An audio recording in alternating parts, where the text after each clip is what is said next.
그는 죽어가고 있었다. 방 안에는 아무 소리도 없었다. 창문 밖으로 차가운 바람이 불고 있었지만 그 소리조차 들리지 않는 것 같았다. 마치 세상 전체가 숨을 멈춘 것처럼. 침대 옆에 서 있던 사람들은 서로 눈을 마주치지 않았다. 그들은 알고 있었다. 오늘이 마지막 날이라는 것을.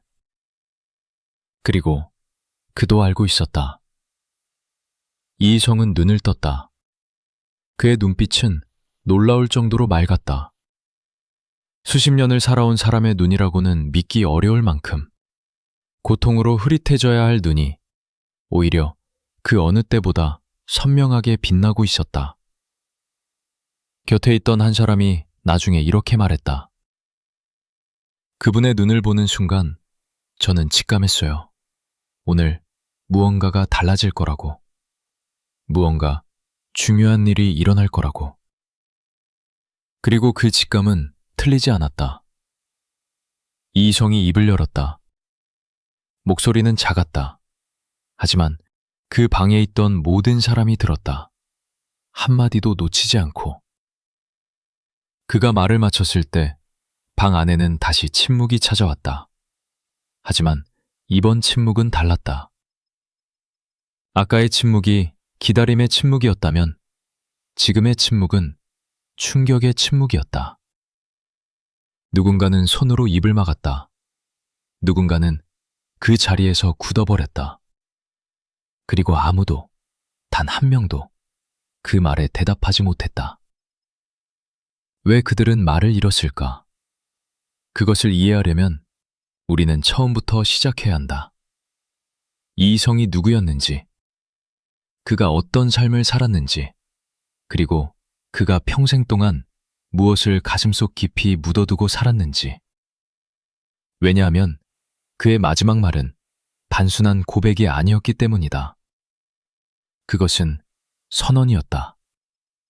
수십 년에 걸친 침묵의 끝에서 터져나온 단 하나의 진실. 많은 사람들이 이희성이 알고 있었다. 아니, 알고 있다고 생각했다.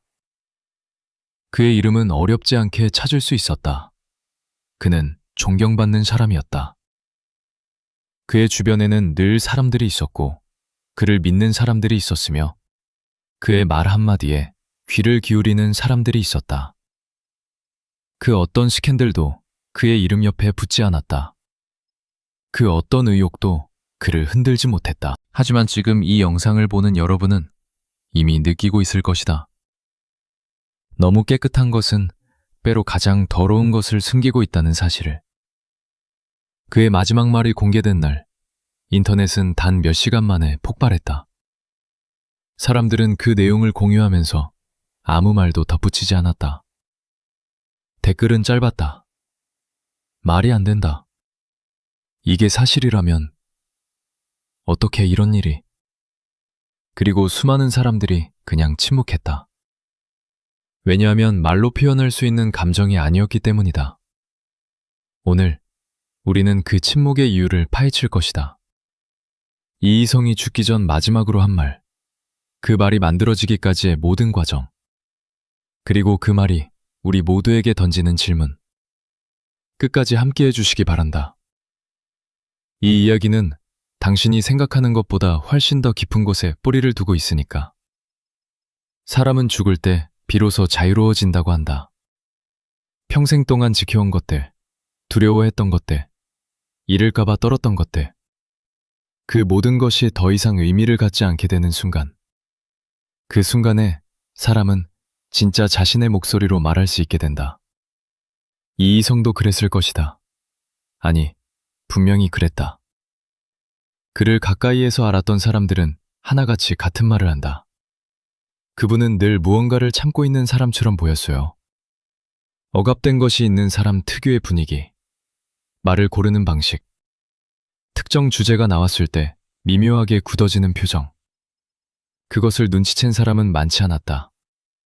대부분은 그냥 과묵한 성격이라고 생각했다. 하지만 과묵함과 침묵은 다르다. 과묵함은 선택이다. 침묵은 때로 강요다. 이희성의 오랜 지인 중 한 명은 익명을 조건으로 이렇게 말했다.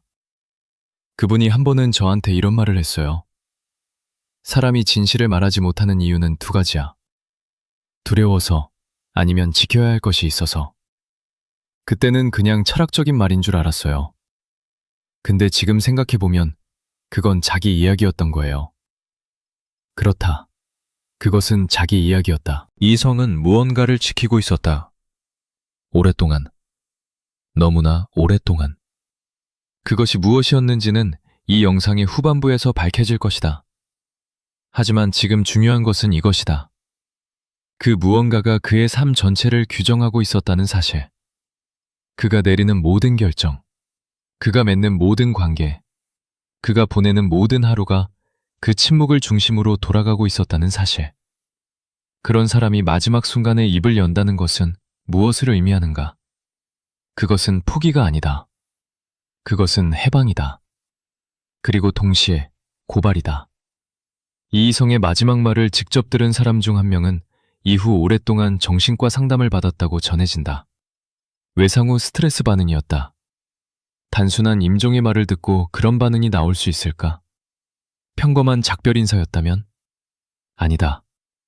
그 말은 평범하지 않았다. 그 말은 그 자리에 있던 사람들의 세계관을 뒤흔든 것이었다. 여기서 우리는 잠깐 멈춰야 한다.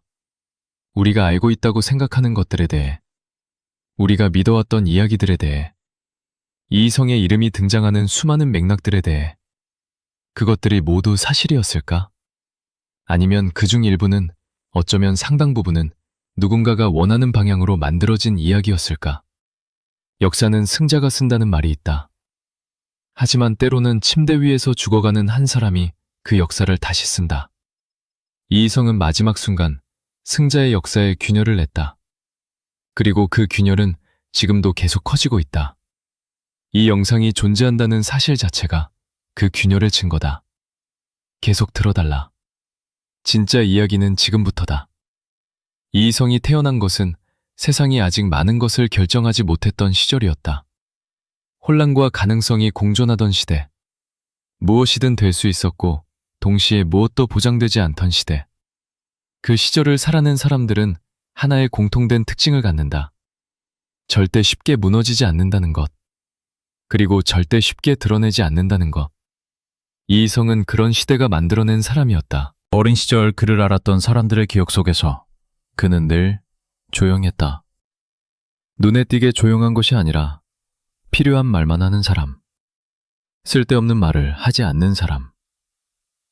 하지만 그 침묵이 무능함을 의미하지는 않았다. 오히려 그 반대였다. 그는 듣고 있었다. 모든 것을. 방 안의 모든 대화를, 사람들의 표정과 몸짓을, 말해지지 않은 것들을. 그것이 그의 가장 큰 능력이었다. 그리고 나중에는 그것이 그의 가장 무거운 짐이 되었다. 왜냐하면 모든 것을 보고 듣는 사람은 보지 말아야 할 것도 보게 되고 듣지 말아야 할 것도 듣게 되기 때문이다. 그리고 일단 알게 된 것은 모른 척할 수 없다. 아니, 모른 척하려면 끊임없는 노력이 필요하다. 그것은 일종의 내면의 전쟁이다. 매일, 매 순간, 자기 자신과 싸우는 전쟁. 이희성은 그 전쟁을 수십 년간 치렀다. 그가 처음으로 진실을 마주하게 된 것이 언제였는지는 정확히 알 수 없다. 하지만 그의 삶의 특정 시점을 돌아보면 그 전과 후가 다르다는 것을 느낄 수 있다. 주변 사람들의 질문 속에서도 그 변화가 감지된다. 어느 순간부터 달라졌어요. 뭔가를 많이 생각하는 것 같았고 가끔씩 아무 이유 없이 멀리 바라보곤 했어요. 마치 아주 무거운 것을 들고 있는 사람처럼. 무거운 것, 그것은 지식이었다. 아무에게도 말할 수 없는 지식. 말하는 순간 모든 것이 무너질 수도 있는 지식. 그래서 그는 그것을 안고 살았다. 웃으면서, 악수하면서, 평범한 일상을 보내면서. 그 모든 순간 아래에 그 무게가 있었다. 이것이 이희성이라는 사람을 이해하는 핵심이다. 그는 나쁜 사람이 아니었다. 적어도 단순한 의미에서는. 그는 두려운 사람이었다. 그리고 두려움은 때로 사람을 침묵하게 만든다. 침묵은 방관이 되고 방관은 공모가 된다. 그것이 이희성이 스스로를 바라보는 방식이었을 것이다. 그의 마지막 말 속에는 그 오랜 자책의 흔적이 담겨 있었다. 목격자 중 한 명은 이렇게 전했다. 그분이 말씀하시는 동안 저는 그분의 손을 봤어요. 떨고 있었어요. 두려움 때문인지 아니면 마침내 해방되는 것에 대한 감격 때문인지 아마 둘 다였을 것 같아요. 떨리는 손, 맑은 눈, 그리고 수십 년 만에 처음으로 내뱉는 진실. 이희성은 그 순간 아마도 처음으로 자유로웠을 것이다. 하지만 그가 남긴 말은 살아있는 우리에게 결코 자유롭지 않은 질문들을 던진다. 우리는 무엇을 알고 있었는가?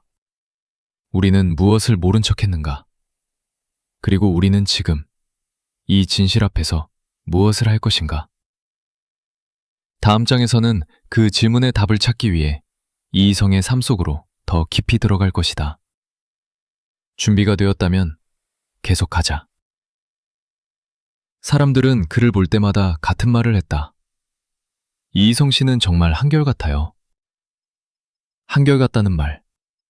그것은 칭찬처럼 들린다. 안정적이고 믿을 수 있고 변하지 않는다는 뜻이니까.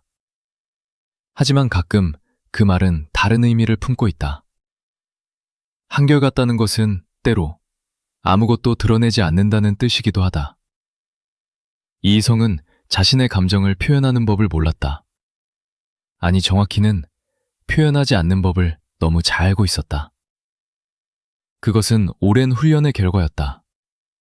어릴 때부터 그는 배웠다. 말은 도구다. 필요할 때만 꺼내야 한다. 감정은 약점이다. 보여주는 순간 이용당한다. 누가 그에게 그것을 가르쳤을까? 그의 주변 환경이었다. 그가 성장하면서 관찰했던 사람들이었다. 그리고 어느 순간부터는 그 자신이 직접 경험한 일들이었다. 이희성의 삶에는 전환점이 있었다. 많은 사람들의 삶이 그렇듯이. 어떤 사람에게는 그 전환점이 사랑이고, 어떤 사람에게는 실패이며, 어떤 사람에게는 배신이다. 이희성에게 그 전환점은 목격이었다. 그는 보지 말아야 할 것을 봤다. 그것이 언제였는지, 어디서였는지는 지금 이 자리에서 모두 말할 수 없다. 하지만 그 목격이 그의 삶을 두 개로 나눴다는 것은 확실하다.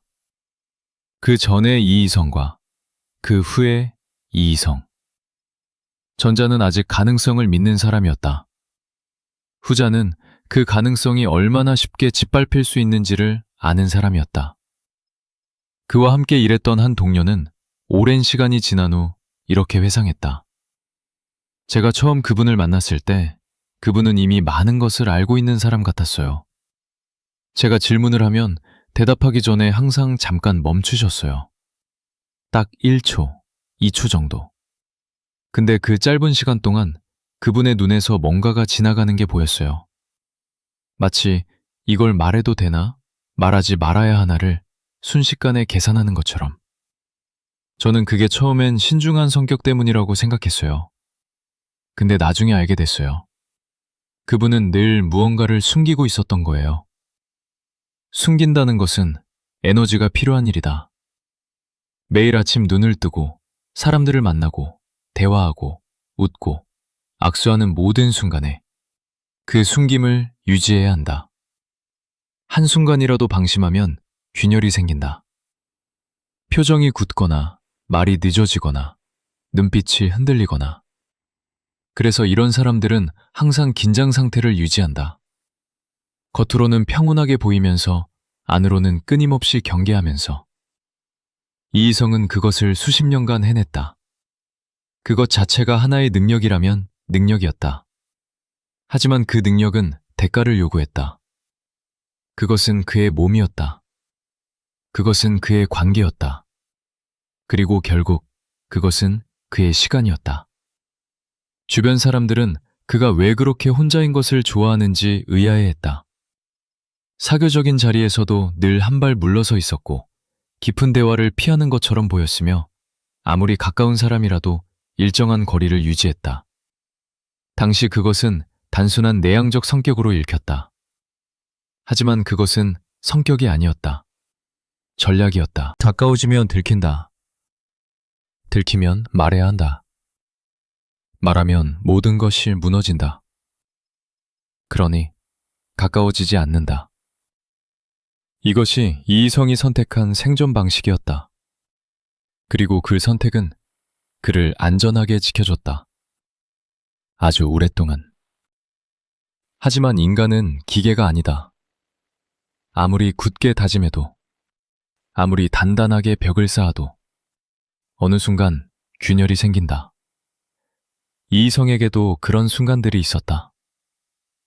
아무도 없는 곳에서 혼자 있을 때, 오래된 기억이 떠오를 때, 거울 속 자신의 얼굴을 바라볼 때, 그 순간들에 그는 무슨 생각을 했을까? 우리는 알 수 없다. 그는 말하지 않았으니까. 하지만 그의 마지막 말 속에는 그 모든 순간들이 압축되어 있었다.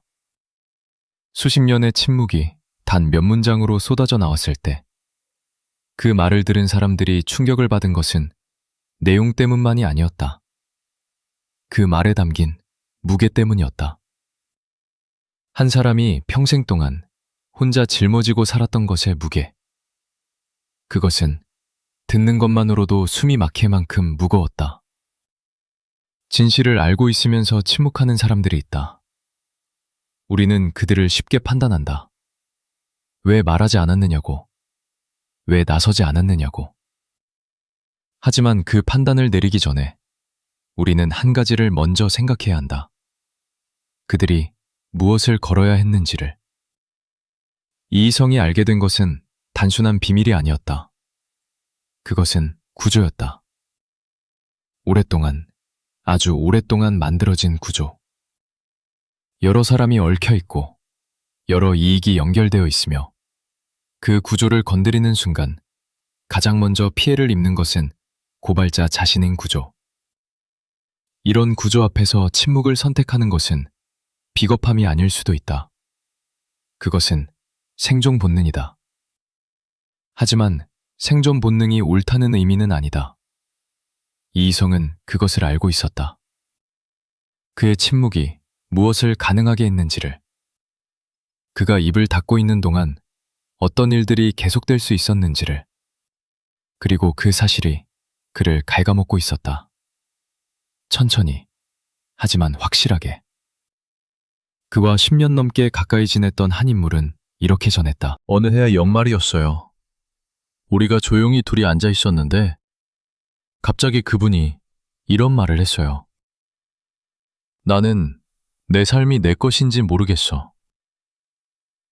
저는 그게 무슨 말인지 이해하지 못했어요. 그냥 피곤해서 하는 말이겠지 했죠. 근데 지금 생각하면 그분은 그때 이미 무너지고 있었던 거예요. 자기 자신에게. 자기 자신에게 무너진다는 것. 그것은 외부의 공격보다 더 파괴적이다. 남이 나를 무너뜨리면 싸울 수 있다. 하지만 내가 나를 무너뜨리면 도망칠 곳이 없다. 이희성은 자신을 용서하지 못하고 있었다. 알면서도 말하지 않은 것에 대해, 할 수 있었는데 하지 않은 것에 대해. 그 자책이 쌓이면 무엇이 되는가? 그것은 처음에는 피로가 된다. 이유 없이 지치는 느낌. 아무리 자도 개운하지 않은 아침들. 그 다음에는 무감각이 된다. 더 이상 크게 기뻐하지도 크게 슬퍼하지도 않게 된다. 감정의 폭이 좁아진다. 그리고 마지막에는 그것이 몸으로 나타난다. 이희성의 건강이 나빠지기 시작했을 때 그것을 아는 사람은 많지 않았다. 그는 내색하지 않았다. 여전히 한결같은 모습으로 사람들 앞에 섰다. 하지만 가끔, 아주 가끔, 무언가가 달랐다. 조금 더 오래 멈추는 시선, 조금 더 길어지는 침묵. 마치 시간이 많지 않다는 것을 본인만 알고 있는 것처럼. 그는 알고 있었을까? 자신에게 남은 시간이 얼마 없다는 것을. 아마도 알고 있었을 것이다. 그리고 그 알미 그에게 무언가를 결심하게 만들었을 것이다. 죽음 앞에서 사람은 두 가지 중 하나를 선택한다. 모든 것을 그대로 가져가거나 아니면 마지막으로 내려놓거나. 이희성은 두 번째를 선택했다. 하지만 그 결심이 쉬웠을 것이라고 생각하면 오산이다. 그것은 엄청난 용기가 필요한 일이었다. 평생 동안 지켜온 침묵을 깨는 것, 수십 년 동안 보호해온 것을 스스로 무너뜨리는 것, 그리고 그로 인해 어떤 결과가 생기든 이제는 그 결과를 직접 감당하지 않아도 된다는 것을 알면서도 자신이 남기고 갈 사람들에게 그것이 미칠 영향을 생각하면서도 그는 말하기로 했다. 그리고 그 결심이 마지막 몇 주 동안 그의 눈빛을 바꿨다. 처음에 언급했던 그 맑은 눈빛, 고통 속에서도 선명하게 빛나던 눈. 그것은 체념이 아니었다. 그것은 해방을 앞둔 사람의 눈빛이었다. 마침내 오랫동안 들고 있던 것을 내려놓으려는 사람의 눈빛. 그 눈빛을 기억하는 사람들은 말한다. 그분이 그렇게 평온해 보인 건 처음이었어요. 역설적이게도 마지막이 가장 자유로워 보였어요. 그가 말하기로 결심했다면 왜 더 일찍 말하지 않았을까? 이것은 많은 사람들이 갖는 질문이다. 그리고 그 질문은 표면적으로는 단순해 보이지만 안으로 들어가면 갈수록 복잡해진다. 왜냐하면 그 질문에 대한 답이 단순히 이희성 한 개인의 이야기가 아니기 때문이다. 그것은 구조의 이야기다. 이희성 주변에는 사람들이 있었다. 그가 아는 것을 알고 있는 사람들, 혹은 적어도 짐작하는 사람들. 그리고 그들도 침묵했다. 각자의 이유로, 각자의 두려움으로, 각자의 이익으로. 이 침묵의 망은 서로를 묶고 있었다. 한 명이 입을 열면 모두가 흔들리는 구조. 그래서 아무도 먼저 나서지 않았다. 하지만 그것만이 이유가 아니었다. 이희성에게는 지켜야 할 사람들이 있었다. 이름을 밝힐 수 없지만 그의 삶에서 가장 중요했던 사람들. 그들이 피해를 입을까봐 그는 침묵했다. 그것은 계산이 아니었다. 사랑이었다. 그리고 사랑은 때로 침묵이라는 형태를 띈다. 그의 가장 가까운 사람 중 하나는 이렇게 말했다. 그분이 언젠가 이런 말을 했어요. 내가 지금 말하면 내 주변 사람들이 다친다. 내가 끝까지 침묵하면 내가 다친다. 나는 나를 선택했어. 저는 그때 그 말의 의미를 몰랐어요. 그분이 어떤 선택을 하고 있는지를. 하지만 이제는 알아요. 그분은 자신을 희생하고 있었던 거예요. 매일. 매일의 희생, 그것이 수십 년이 쌓이면 어떻게 되는가? 그것은 사람을 조각낸다. 겉은 멀쩡해 보이지만 안은 이미 여러 조각으로 나뉘어 있다. 어떤 조각은 말하고 싶어 하고, 어떤 조각은 침묵을 지키려 하며, 어떤 조각은 그냥 모든 것이 끝나기를 원한다. 이희성은 그 조각들을 하나로 붙들고 있었다. 의지로. 그리고 마지막 순간에 그 의지를 다른 방향으로 돌렸다. 더 이상 침묵을 지키는 데 쓰는 것이 아니라 마침내 말하는 데 쓰기로. 그가 마지막 말을 준비하고 있었다는 증거들이 있다. 그것은 즉흥적인 고백이 아니었다. 그는 오랫동안 생각했다. 무엇을 말할지, 어떻게 말할지, 누가 듣게 될지, 그리고 그 말이 어떤 파장을 만들어낼지. 그는 단어를 고르듯이 신중하게, 그러나 이미 오래전부터 마음속에서 준비해온 말들을 꺼낸 것이었다. 임종을 지킨 한 사람이 전한 장면은 이렇다. 그분이 갑자기 눈을 크게 뜨셨어요. 그리고 주변을 한번 천천히 둘러보셨어요. 마치 거기 있는 사람들 모두를 기억에 담으려는 것처럼. 그 다음에 저를 보셨어요. 그리고 말씀하셨어요. 이제 때가 됐어. 저는 무슨 말인지 몰랐어요. 그런데 그 다음에 그분이 하신 말이 이 증언은 여기서 끊긴다. 그 사람은 더 이상 말을 잇지 못했다.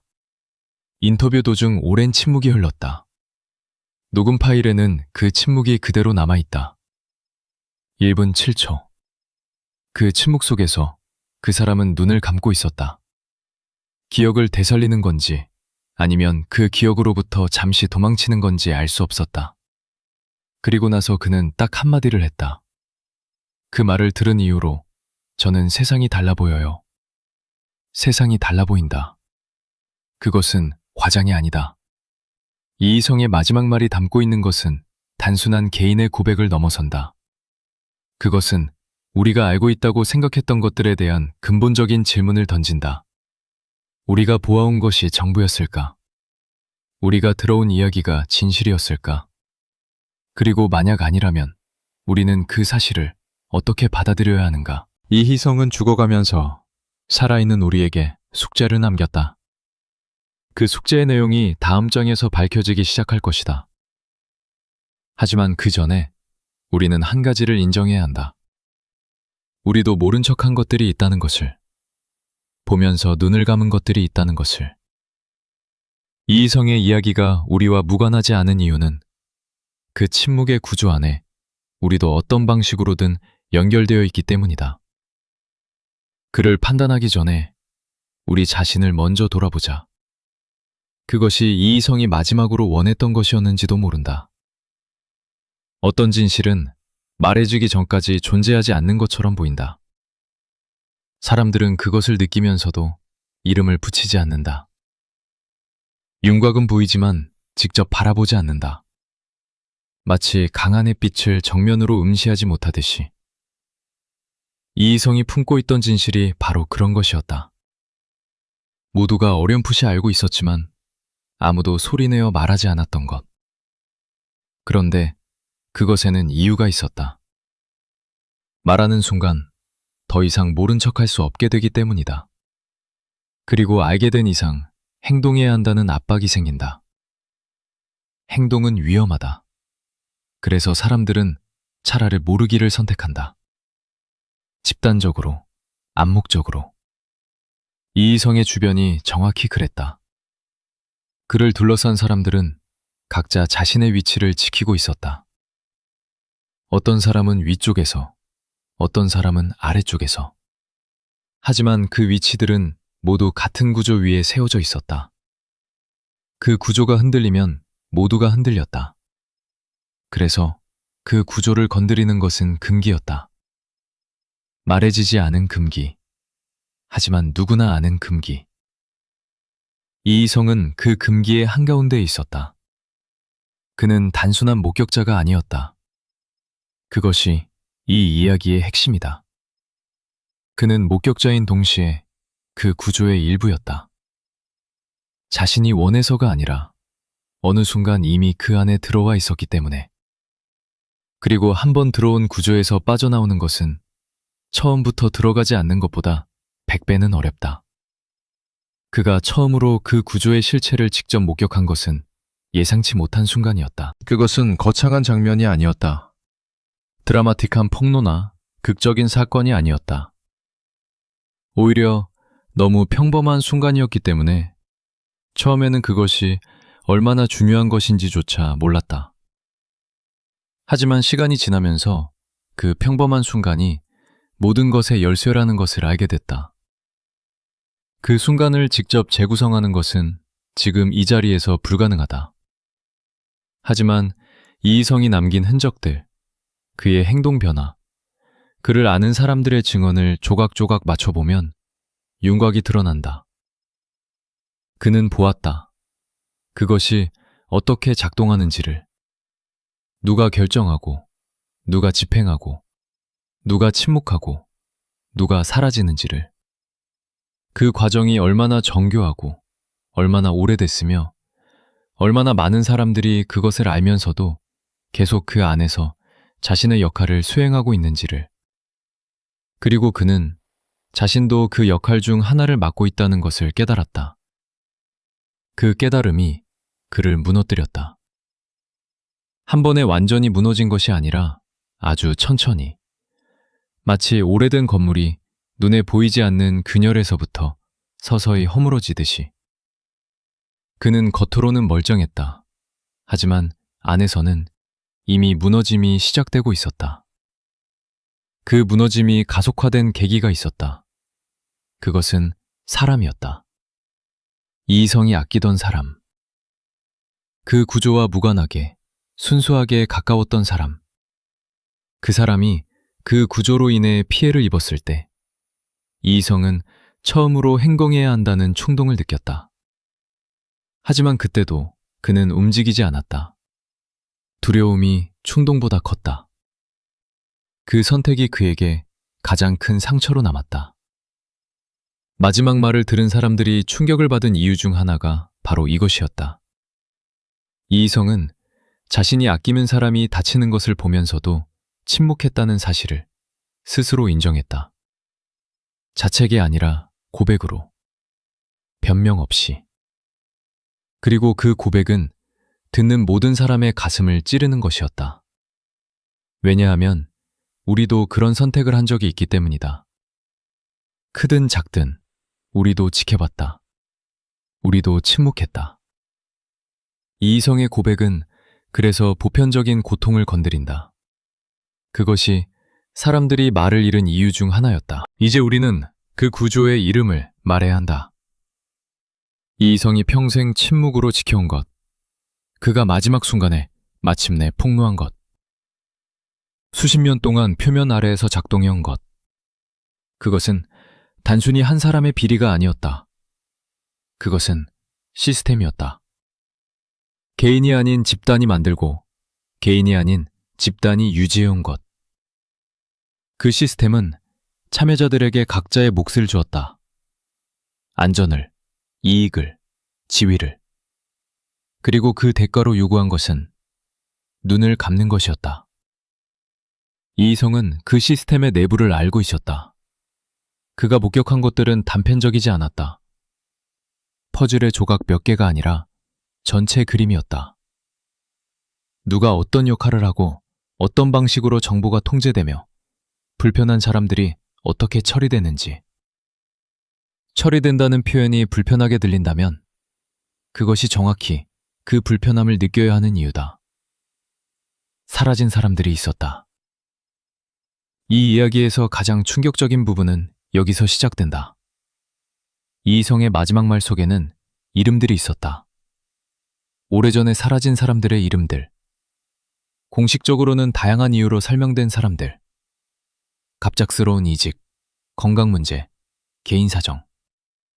하지만 이희성은 그것이 거짓이라는 것을 알고 있었다. 그 사람들은 불편했기 때문에 사라진 것이었다. 너무 많이 알았거나, 너무 많이 말했거나, 아니면 그 시스템에 더 이상 협조하지 않으려 했거나. 이희성은 그 과정을 가까이에서 봤다. 처음 한 번은 충격이었다. 두 번째는 두려움이었다. 세 번째부터는 그것이 규칙이라는 것을 알았다. 이 시스템 안에서 그것은 예외가 아니라 작동 원리였다. 그리고 그는 자신도 그 규칙을 암묵적으로 받아들이며 살아왔다는 것을 알고 있었다. 이것이 그의 고백이 단순한 폭로가 아닌 이유다. 그것은 가담의 인정이었다. 직접 행한 것은 없을지라도 알면서 침묵함으로써 그 시스템이 계속 작동하도록 허용한 것. 그것도 공모다. 법적으로는 아닐 수 있어도 도덕적으로는. 그의 마지막 말에서 가장 많은 사람을 침묵하게 만든 것은 바로 이 부분이었다. 그는 이름을 댔다. 구체적으로. 피해자들의 이름을, 그리고 가해자들의 이름을. 그동안 깨끗하게 알려져 있던 이름들이 그 목록 안에 있었다. 사람들이 존경하던 이름들이. 아무런 의심도 받지 않았던 이름들이. 그 이름들을 직접 이 자리에서 공개하는 것은 현재로서는 불가능하다. 법적인 검토가 필요하고 추가 확인이 필요하다. 하지만 그 이름들이 존재한다는 것, 그리고 이희성이 죽기 전 그것들을 소리내어 말했다는 것은 사실이다. 그 자리에 있던 한 사람이 말했다. 그분이 이름을 말하는 순간 방 안에 있던 모든 사람이 굳었어요. 숨소리도 안 들렸어요. 왜냐하면 그 이름은 누구나 아는 이름이었거든요. 그리고 그 이름이 그 맥락에서 나온다는 것이 너무나 충격적이어서 저는 그게 현실인지 꿈인지 잠깐 모를 정도였어요. 현실이었다. 그리고 그 현실은 지금 우리 앞에 있다. 이희성이 이름을 댄 이후 그 자리에 있던 사람들 중 일부는 즉각적으로 행동을 취했다. 어떤 사람은 그 내용을 기록하려 했고, 어떤 사람은 그것을 막으려 했다. 그 순간에도 그 시스템의 논리가 작동하고 있었던 것이다. 이희성이 숨을 거두기도 전에 그의 말을 어떻게 처리할지에 대한 갈등이 시작됐다. 그 갈등은 지금도 끝나지 않았다. 일부는 이 이야기가 세상에 나오는 것을 원하지 않는다. 지금 이 순간에도. 하지만 이희성은 그것을 알면서도 말했다. 자신의 말이 묻힐 수도 있다는 것을 알면서도. 어쩌면 그래서 더욱 분명하게, 더욱 구체적으로 말한 것일지도 모른다. 묻히기 어렵도록. 그것이 그의 마지막 저항이었다. 그 말은 결국 새어나왔다. 처음에는 아주 작은 경로를 통해서였다. 그 자리에 있던 사람들 중 하나가 더 이상 침묵하지 않겠다고 결심한 누군가가 신뢰하는 사람에게 전했다. 그 사람이 또 다른 사람에게 전했다. 그리고 어느 순간 그 내용은 통제할 수 없는 영역으로 넘어갔다. 처음 이 내용이 온라인에 등장했을 때 반응은 즉각적이었다. 하지만 흥미로운 것은 그 반응의 성격이었다. 분노도 있었고 슬픔도 있었지만 가장 많았던 반응은 침묵이었다. 사람들은 그 내용을 읽고 전달하고 하지만 말을 붙이지 않았다. 마치 이희성의 마지막 말을 직접 들은 사람들처럼. 그 무게가 댓글 몇 줄로 표현되기에는 너무 컸던 것이다. 그리고 그것을 지우려는 시도가 시작됐다. 게시물들이 삭제됐다. 처음에는 하나씩, 그 다음에는 여러 개가 동시에. 누군가 조직적으로 움직이고 있다는 것이 분명했다. 하지만 인터넷은 기억한다. 한번 퍼진 것은 완전히 지워지지 않는다. 캡처가 남고, 아카이브가 남고, 기억이 남는다. 그리고 이 영상이 존재한다. 이희성의 이름을 기억하는 사람들, 그의 마지막 말의 의미를 이해하는 사람들이 이 이야기를 계속 살아있게 만들고 있다. 그것은 단순한 관심이 아니다. 그것은 책임이다. 알게 된 사람이 지는 책임. 그러나 우리가 여기서 정직해야 할 것이 있다. 이희성의 말이 공개된 이후 그가 언급한 이름들과 관련된 움직임이 있었다. 일부는 빠르게 자신의 위치를 정리하기 시작했다. 조용히, 눈에 띄지 않게. 오랫동안 유지해온 직함을 내려놓거나 공개 활동을 줄이거나 아무 설명 없이 사라졌다. 이것은 우연이 아니다. 이희성의 말이 이미 파장을 만들고 있었다. 하지만 동시에 그 파장을 억누르려는 힘도 강하게 작동하고 있었다. 이희성의 고백을 직접 들은 사람들 중 일부가 갑자기 말을 바꿨다. 잘못 들은 것 같다고 하거나 그분이 많이 힘드셨던 것 같다고 하거나 임종 직전이라 정확한 상태가 아니었을 수 있다는 말들이 나왔다. 패턴이 반복되고 있었다. 이희성이 평생 봐온 바로 그 패턴이. 불편한 것이 나오면 그것의 신뢰성을 공격하고 말한 사람의 상태를 문제 삼고 천천히 없었던 일처럼 만들어가는 것. 그 시스템은 그의 죽음 이후에도 여전히 살아 작동하고 있었다. 그것을 보면서 분노해야 하는가? 아니면 놀랍지도 않다고 해야 하는가? 그 자리에서 모든 것을 들었던 가장 용기 있는 증인은 이렇게 말했다. 저는 이희성 씨가 그 말을 할 때 그분이 어떤 결과를 원했는지 생각해요. 그분은 영웅이 되려고 한 게 아니었어요. 그분은 그냥 마지막으로 자기 자신이 되고 싶었던 거예요. 수십 년 만에 처음으로. 그 말을 우리가 어떻게 할지는 이제 우리 몫이에요. 우리 몫. 이희성은 자신이 해야 할 일을 했다. 두려움보다 진실을 선택하는 것. 마지막 순간에 가장 인간적인 선택을. 그것이 얼마나 늦었는지를 우리가 판단할 자격이 있는가? 그보다 일찍, 그보다 더 적은 것을 걸고서도 우리는 침묵을 선택한 적이 있지 않은가? 그의 말이 담긴 기록은 지금도 어딘가에 있다. 완전히 공개되지 않은 부분들이 있다. 이름들이 있고, 날짜들이 있고, 구체적인 사건들이 있다. 그것이 얼마 어떤 방식으로 세상에 나오게 될지는 아직 알 수 없다. 하지만 분명한 것은 이희성이 그것을 말했다는 사실은 지워지지 않는다는 것이다. 죽어가는 사람은 거짓말을 하지 않는다. 적어도 진실을 말하기 위해 평생을 기다려온 사람은. 이희성. 그 이름을 기억해야 한다. 그가 남긴 말을 기억해야 한다. 그리고 그 말이 가리키는 방향을 우리가 직접 바라봐야 한다. 눈을 감지 않고. 그것이 그의 마지막 부탁이었다. 이희성은 떠났다. 하지만 그가 남긴 말은 아직 여기 있다.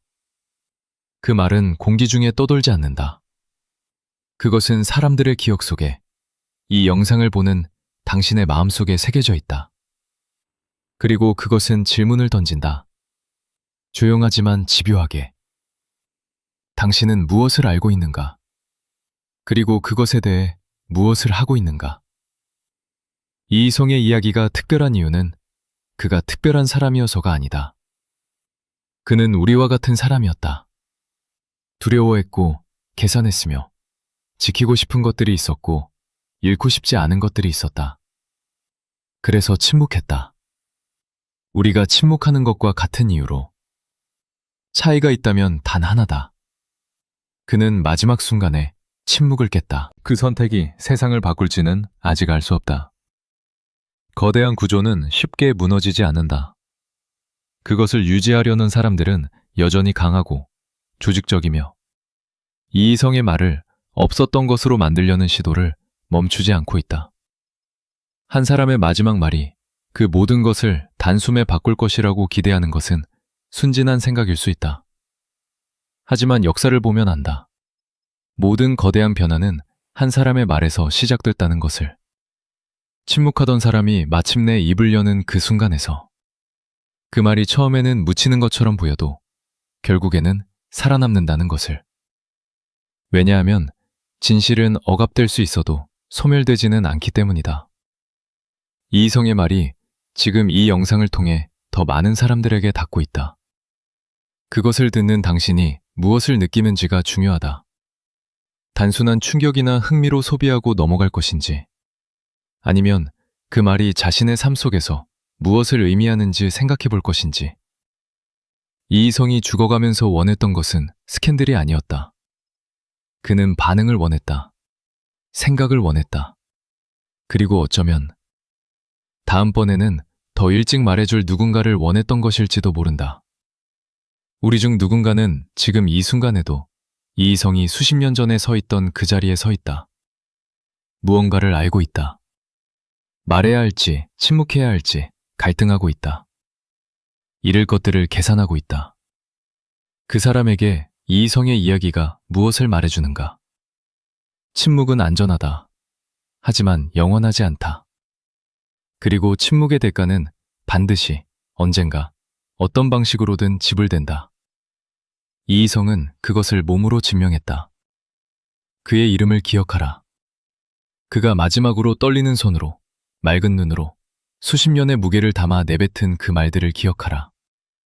그것이 구체적으로 무엇이었는지는 이 이야기가 계속되면서 더 많은 것들이 밝혀지면서 점점 더 분명해질 것이다.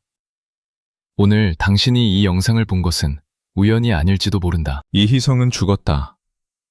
하지만 그의 말은 살아있다. 그 말이 살아있는 한 그가 지키려 했던 구조도 그 구조를 덮고 있던 침묵도 완전히 살아있을 수 없다. 그것이 한 사람의 마지막 말이 가진 힘이다. 그것이 이희성이 우리에게 남긴 것이다. 끝까지 함께 해줘서 감사하다. 이 이야기는 여기서 끝나지 않는다. 다음 편에서 계속된다.